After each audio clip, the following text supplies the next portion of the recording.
So welcome back to our channel. இந்த வீடியோல 2026 பார்த்தீங்கன்னா நெட்ஃபிளிக்ஸ்ல வெளியேற்கக்கூடிய ஒரு தரமான Korean fantasy action thriller web சீரிஸாக எடுக்கப்பட்ட தி ஏஸ்ட் பிளாரிஸ் அப்படின்ற வெப் சீரிஸ் இப்போ தமிழ் டூபிங் நெட்ஃபிளிக்ஸ்ல பார்த்தீங்கன்னா ஸ்ட்ரீமிங் பண்ணியிருக்காங்க. இந்த சீரிஸ்ல டோட்டலா பார்த்தீங்கன்னா 8 எபிசோடு இருக்கு. ஒரு எபிசோடுமே 15 மினிட்ஸ் வந்துருது. சரி, கதை அப்படின்னு பார்க்கும்போது கதையில ஒரு ராஜ குடும்பத்தை சேர்ந்த அவங்களுடைய வாரிசு எல்லாமே பாத்தீங்கன்னா அங்க இருக்கிற குலத்து பேய் அப்படின்னு சொல்லக்கூடிய ஒரு பேய் மூலியமா தொடர்ச்சியா கொல்லப்பட்டு வந்துட்டு இருக்கு. இப்ப பிரசன்ட்ல அந்த குடும்பத்தை சேர்ந்த ஒரு குட்டிய பையன் பாத்தீங்கன்னா அந்த பேய் மூலியமா உயிருக்கு போராடிட்டு இருக்கான். சோ அவனை காப்பாற்றுறதுக்கு நம்ம படத்தோட ஹீரோ பாத்தீங்கன்னா வலுக்கட்டாயமா அந்த அரண்மனைகளுக்கு கொண்டு வர போறாரு.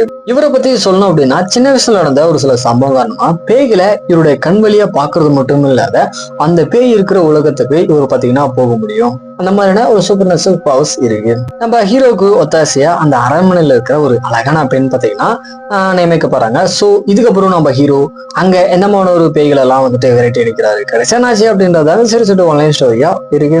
யூஸ்வலா ஒரு ஹாரர் படம் பாத்தீங்க அப்படின்னா அந்த பேய்கள் எல்லாமே நாம இருக்கிற வேல தான் இருக்கிற மாதிரி காமிப்பாங்க. ஆனா இந்த சீரீஸ்ல பாத்தீங்கன்னா அதுக்கு அப்படியே ஆப்போசிட்டா அந்த பேய்கள் இருக்கிற உலகத்துக்கே போயிட்டு அந்த ஃபைட் பண்ணி சீக்வன்ஸ் எல்லாமே பாத்தீங்கன்னா தரமா இருந்துச்சு. அதுக்கேற்ற மாதிரி அந்த பேய்கள் இருக்கக்கூடிய ஃபேண்டசி வேர்ல்டு காமிச்ச இது எல்லாமே பாத்தீங்கன்னா மேக்கிங் எல்லாமே சும்மா தாறுமாறா பண்ணியிருக்காங்க அப்படின்னு தான் சொல்லணும். இன்னொரு பக்கம் அந்த ராஜ குடும்பத்துல இருக்கிற நபர்களுக்கு உண்மையிலே என்னதான் ஆச்சு, அவங்களுடைய பேக் ஸ்டோரிஸ் இதெல்லாமே பாத்தீங்கன்னா கொஞ்சம் சஸ்பென்ஸோட சொல்லியிருக்காங்க. அதுவுமே நீட்டா இருந்துச்சு. தென் இந்த சீரீஸ் ஃபுல்லாமே ஒரு பீரியாடிக் தான். அதுக்கேற்ற மாதிரி அந்த ஃபேண்டசி டிசைன்ஸ் இருக்கு. இதெல்லாமே பாத்தீங்கன்னா ஆல் ஸ்கிரில் ரொம்ப அழகா காமிச்சிருக்காங்க. தென் ஆக்டிங்மே சீரீஸ் நடிச்ச எல்லா கேரக்டருமே ஒரு தரமான பர்ஃபார்மன்ஸை கொடுத்துருந்தாங்க. ஸ்கிரீன் பிளே அப்படின்னு பார்க்கும்போது சீரீஸோட ஃபர்ஸ்ட் எபிசோட்லேயே ஒரு தரமான சீரீஸ் பார்க்க போறோங்கிற ஃபீல் பயங்கரமா கிரியேட் ஆச்சு. அதுக்கேற்ற மாதிரி ஃபர்ஸ்ட் 3 எபிசோட் பாத்தீங்கன்னா நல்லா என்ஜாய்மெண்டா கொண்டு போறாங்க.